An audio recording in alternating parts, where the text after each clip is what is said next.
So, hi guys! For today's video, kung sawan na kayo sa prito, ito ang gawin nyo. So, halika kayo guys, samahan nyo ako kung paanong gawin to. So, ayan guys, pinirito ko muna yung ating pork chop. So, actually, pwede nyo naman gawin anong pork guys, nakat.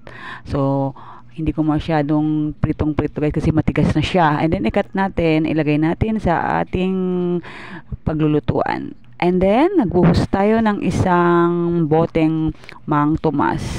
So, masarap kasi ang Mang Tomas guys kasi pampalapot natin yan.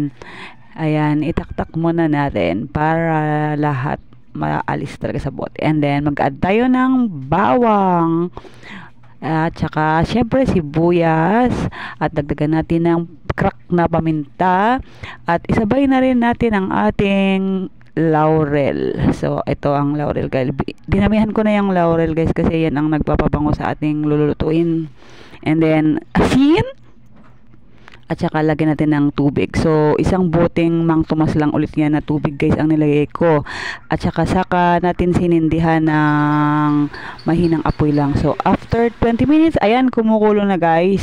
Ayan, 20 minutes yan guys para medyo lumambot-lambot. Ay, mausok ang ating karne. So, ito guys, nilagyan natin ng 1/2 cup of suka.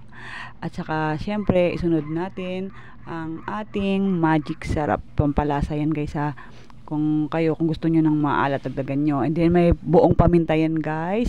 At syempre, yung ating sugar. So, dinamihan ko yung sugar guys kasi gusto nila ng matamis. And then, nag-add pa ako dyan guys ng siguro mga 3/4 na.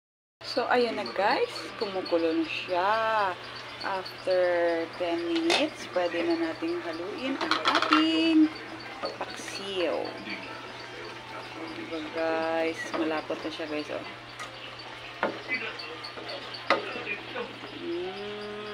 Ang bango niya guys, promise. Ang bango niya talaga.